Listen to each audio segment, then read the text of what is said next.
guys, welcome back, and hello if you guys are new, welcome to my channel. Go ahead and hit that subscribe button if you guys are new, and if you guys are reoccurring, then hello. Today's video is going to be all about the brows, and I'm going to be sharing with you guys my most recent go-to brow routine. I figured I'd go ahead and share with you guys since my brow routine is a little bit different than it used to be. Products are a little bit tweaked, and like the way and steps I go about it is a little bit different. So I wanted to go ahead and quickly do it for you guys today, just because every single time I get on camera, I don't know if you've noticed, but I never share my brows. I already have the brows on, ready to go before we go ahead and start any type of makeup look. So I figured, why not just go ahead and share with you guys what I've been doing, because I feel like incorporating that in every video just gets super repetitive.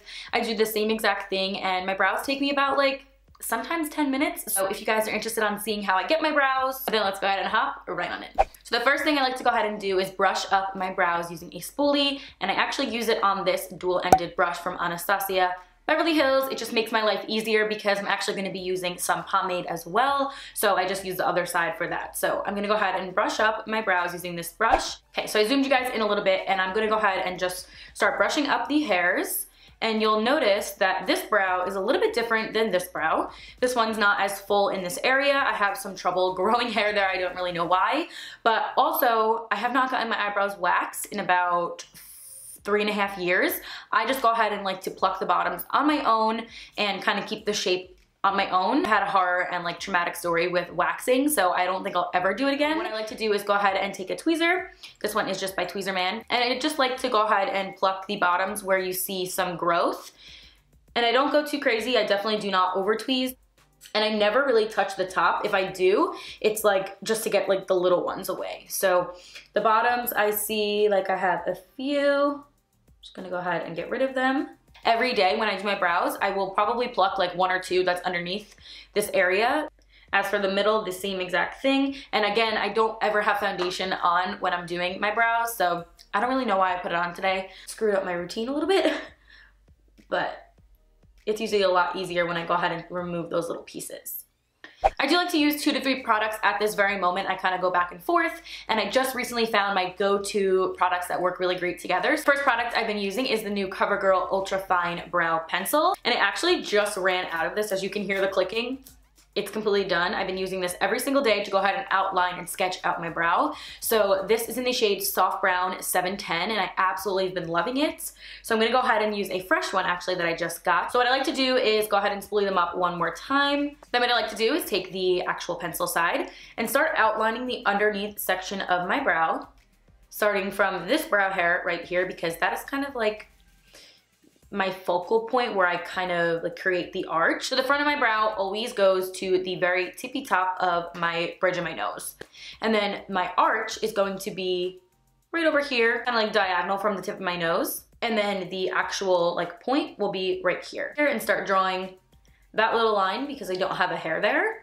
So I kind of just fill in that section and then take that exact thing down and over to the point and the arch of my brow. I create the tail. And then I do like to start filling as I go, but nothing so crazy. From this top portion and create a little arch and bring it to the tail, just like that.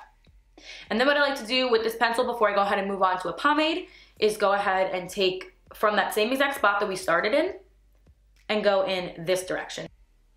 And do very gentle strokes towards the front of my brow. As I get right here, I go a lot slower and I don't press as hard. The pressure you put on your pencil or your brush really determines how you're gonna get your brow to look. If you're pushing down, you're gonna of course get that like harsh line and not such like a feathery brow. So I recommend holding kind of low when you're doing this part, because the lower you go towards the barrel of the brush or the lower you hold on the pencil, you're gonna get a lot less pressure and a light hand. So I'm gonna go ahead and go a little bit lower now and take it and create that line and drag it right over here. Now I go ahead and take the spoolie and kind of brush from that line just 1 stroke up, following like all of the brow that we just did. I don't like to have like it's so harsh where it looks like I just crayoned in for myself, for my own liking. Go ahead and lightly flake and feather these sections in like so. And then once I get to the front, I just start brushing these up with the pencil and mimic like a fake hair right over here since I don't really have a lot. You don't have to draw a lot into the front at all. It's just personal preference on how you like it. You'll see if I start liking something more on this side, I will obviously go ahead and mimic and match it on this side. So took it a little bit lower, I will go ahead and match it up on this side. I feel like everyone has a different brow. Not both the sides of our faces are the same. So I just kind of take it for what it is and try to make it my best. This brow always gives me problems. It honestly never winds up looking the same. So this one I can spend extra time and try to give extra TLC, but it never really gets to match up 100%. Next thing I'm gonna go in with is the Anastasia Beverly Hills Brow Pomade in the shade Chocolate. And I'm gonna go ahead and use that first brush that we started off with. So this is a fresh one. I actually just picked it up the other day and I've been using my other one for so long. I just really like to dip a little bit in and I'm going to just start filling in those sparse areas. Just little light strokes.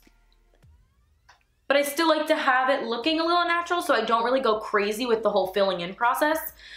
I really just like to have the outline be there and like little fill in. And then the front is always a spot that I go back to and flick up. So I'm just gonna go ahead and finish this up.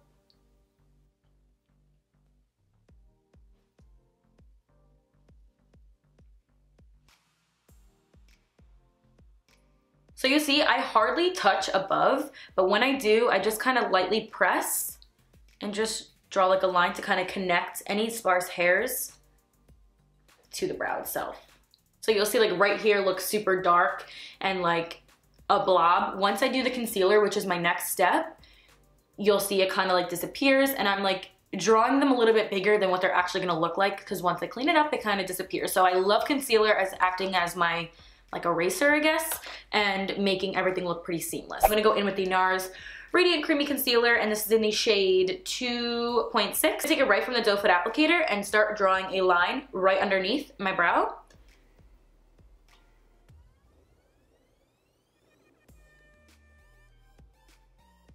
The arch is kind of important. If you want it to look a little bit more uplifted, you'll put a little bit more concealer there as well. So I just like to go just like that. And then I do take it like a little bit closer together like that and draw a little bit inwards like so. I'm gonna go ahead and blend out the concealer first before I go ahead and put a tiny bit on the tops. A lot of people are kind of iffy with putting concealer there. I don't mind it as long as you're blending it out a lot. You should be good. So I'm gonna go in with this brush first. It is a mini shader brush from the Royal & Langnickel collection. So I just kind of blend it out, pushing on that concealer and like bringing it down. When you don't have makeup on already, it's a lot easier to clean it up, of course. Everyone is different though. Some people like to put on their brows after their foundation because the brows kind of get in the way, which I could totally see. But for me, I like to have a brow there before I go ahead and do my foundation. Then I just kind of take the excess that's left on this brush and kind of just put a tiny bit to the front on the top and create a line moving inwards.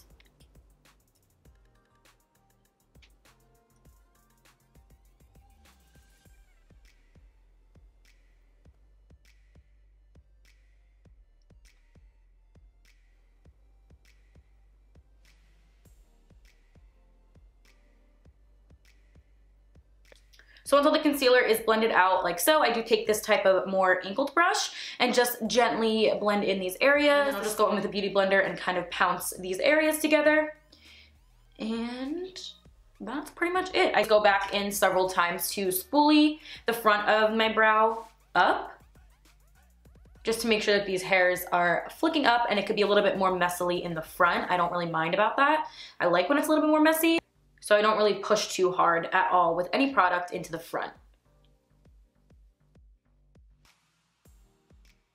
All right, so these are my brows. So the last step that I actually do is just take some highlight and just apply a tiny bit underneath the bottom of my brow.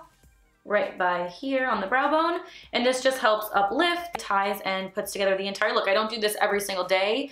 I do it more with glamour looks than opposed to an everyday natural brow. Yeah, this is the way that I've been going ahead and doing my brows as of recently, the exact products that I've been using, and sometimes it varies, like I said, here and there. I'll just use a pencil or I will just pop on the pomade and call it a day.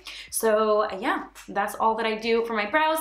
Also, I don't ever really set them. That's just personal preference. If you do though, go ahead and use a clear brow gel or anything like that. Sometimes I do. Today I actually don't have one in front of me, so I'm not going to, but setting them with the brow gel will kind of just keep them down in place without moving. I hope you guys enjoyed this video and we found it a little helpful. I will have these products I used today in the description box down below, so go ahead and check that out, and I believe that is all. Until my next video, I will catch you then. Bye! Mwah.